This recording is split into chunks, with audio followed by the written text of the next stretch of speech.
Good morning बच्चों। आज हम देखेंगे 12वीं के अर्थशास्त्र में उत्पादन फलन। उत्पादन फलन में हमने पिछले क्लास में देखे हैं कि उत्पत्ति वृद्धि नियम, उत्पत्ति समता नियम। आज हम पढ़ेंगे उत्पत्ति ह्रास नियम। उत्पत्ति वृद्धि नियम में उत्पादन अधिक होता है, उत्पत्ति समता नियम में उत्पादन जो है सामान्य स्थिति में रहता है, ना अधिक वृद्धि होता है ना कम होता है।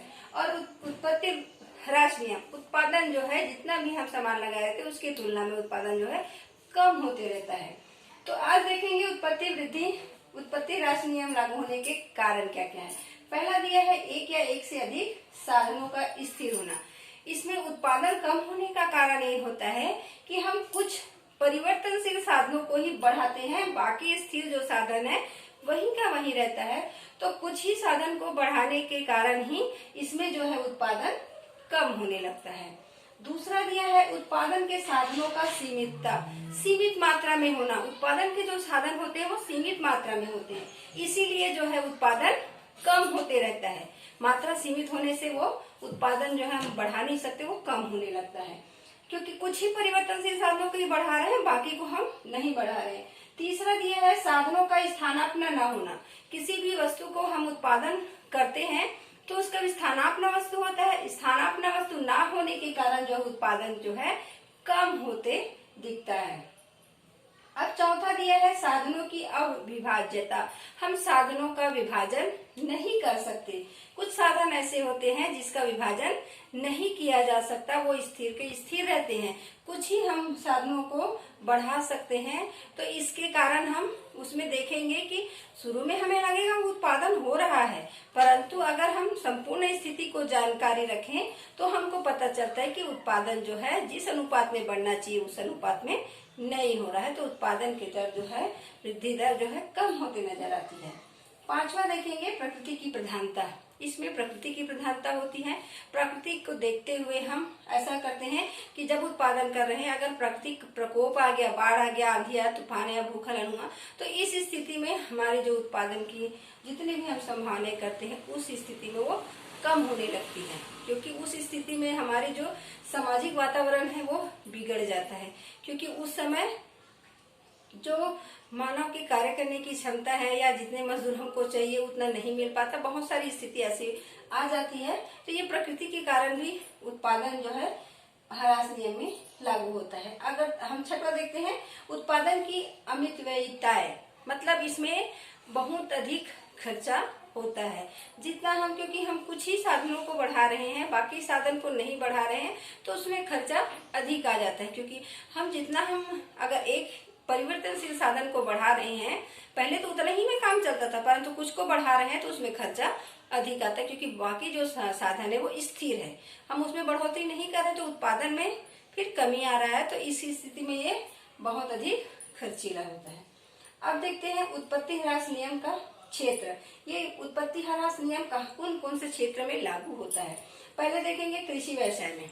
कृषि व्यवसाय में कैसे होता है, जैसे हम कृषि व्यवसाय खेती करते हैं, गहन खेती अगर कर रहे हैं तो हम देखेंगे कि जितने अधिक हम इसमें पैसा लगाएंगे, जितना अधिक हम इसमें परिवर्तनशील साधनों को बढ़ाते जाएंगे, एक सीमा ऐसे आएगा कि उत्पादन जो है कम होने लगता है। उत्पादन जो कम होने क्यों लगता है, क्योंकि उसकी उर्वरक शक्ति धीरे धीरे नष्ट हो जाती है। हम अगर एक साल में उसमें बार बार फसल अगर हम लेते हैं, दो दो तीन तीन फसल अगर एक साल में लेते हैं, तो लगातार हमको उसमें उत्पादन करने से उसकी उत्पादन की जो उर्वरक शक्ति है वो एक सीमा तक नष्ट हो जाती है। तो उत्पादन जो है धीरे धीरे कम होती है।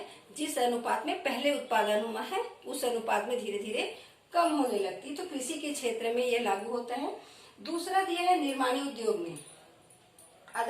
अगर हम कोई उद्योग का निर्माण अगर करते हैं, निर्माणी उद्योग या अगर उद्योग बड़े उद्योग है, अगर हम उस उद्योग में हम जितना भी धन लगा रहे हैं, संपत्ति लगा रहे हैं, उसमें धीरे धीरे एक समय ऐसा आता है कि हम जितना खर्च किए रहते हैं वो उस उत्पादन के जितने भी अधिक बढ़ोतरी हो रही वो धीरे धीरे कम होती जाता है, क्योंकि लोगों की कार्य करने की क्षमता जो है धीरे धीरे कम होने लगता है, क्योंकि उसमें लोगों की मानसिकता अलग हो जाती है काम करने की वजह, क्योंकि निगरानी उसमें कम हो जाती है, क्योंकि बहुत लोगों को देखने में हमें बहुत लोगों की आवश्यकता होती है, क्योंकि लोग उसमें मनमानी तौर पर काम करेंगे तो उसमें धीरे धीरे उत्पादन जो है कम होने लगता है।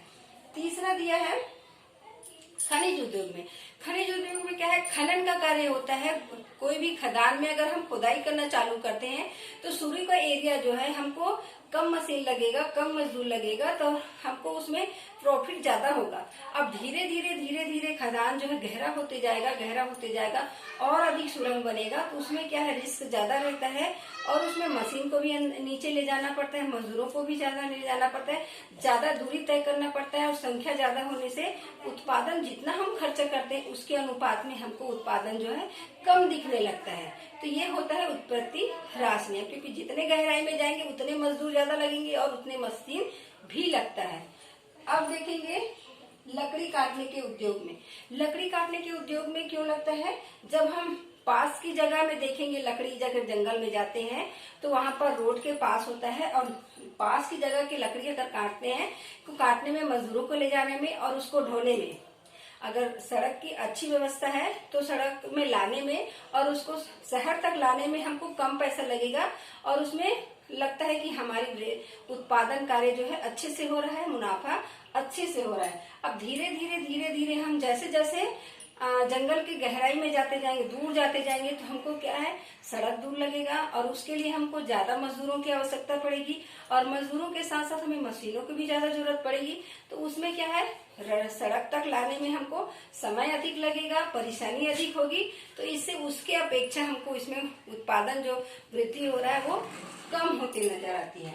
अब पांचवा दिया है मकान बनाने में। वैसे ही मकान बनाने, अगर हम मकान नीचे फर्स्ट फ्लोर में अगर बनाते हैं तो उसमें हमें किसी प्रकार की परेशानी नहीं होगी, कम मजदूर लगेगा, कम मशीन लगेगा, अच्छे से हो जाएगा।